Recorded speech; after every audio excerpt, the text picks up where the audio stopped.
మునగాకంటే అస్సలు నచ్చదండి. మనం మార్కెట్‌కి వెళ్ళినప్పుడు మునక్కాయలు తెచ్చుకుంటాం కానీ, ఎక్కడైనా చెట్టు కనిపిస్తే మునక్కాయలు కోసుకుంటాం. కానీ మునగాకు ఎందుకు తెచ్చుకోము? మునగాకు చాలా మంచిదండి కళ్ళకి.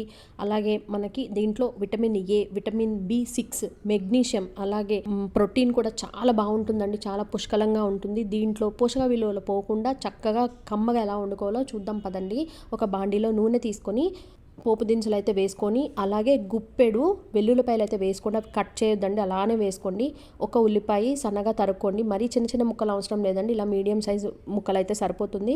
దాంట్లోకి ఉప్పు పసుపు వేసి అవి బాగా మగ్గిన తర్వాత ఇలా కడిగి పక్కకు పెట్టుకున్న ఈ మునగాకు వేసుకొని మూత పెట్టి కాసేపు మగ్గించుకోండి. దీంట్లోకి ఒక పొడి తయారు చేసుకుందామండి. ఒక బాండీలో ఇలా పల్లీలు, కొంచెం ధనియాలు, 2 ఎండుమిర్చి, శనగపప్పు, మినపప్పు వేసి అవి బాగా దోరగా వేయించిన తర్వాత కొన్ని ఆవాలు అయితే వేయండి. మీకు ఆవాలు నచ్చకపోతే స్కిప్ చేసేసేయండి అంతే. ఇంకా దీంట్లోకి నువ్వులు అయితే వేయండి. నువ్వుల్లో చాలా కాల్షియం అయితే ఉంటుందండి.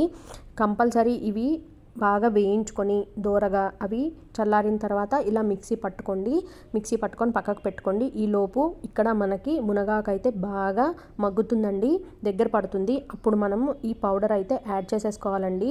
ఈ కంటి చూపుకి ఈ మునగాకు ఎంత మంచిదంటే ఈ మధ్య వేరే దేశం వాళ్ళు అక్కడ సలాడ్స్లో కూడా ఈ మునగాకు అయితే వేసుకొని తింటున్నారు. ఒంటికి శరీరానికి చాలా మంచిదండి. చూసారు కదా, ఇక్కడ యమ్మీగా మనకైతే మునగాకు వేపుడైతే తయారైపోయింది. ఇది కమ్మగా ఒక చుక్క నెయ్యి వేసుకొని తింటే సూపర్గా ఉంటుందండి. పిచ్చి పిచ్చి వీడియోస్కి లైక్ చేయడం వల్ల ఏమవుతుందంటే ఆ వీడియో ఇంకొంతమందికి రీచ్ అవుతుందండి.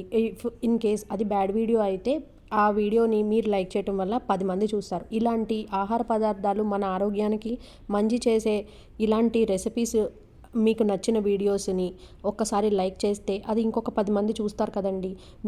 మీ చేతిలోనే ఉందండి, బ్యాడ్ని ప్రమోట్ చేయాలా, గుడ్ని ప్రమోట్ చేయాలా అనేది.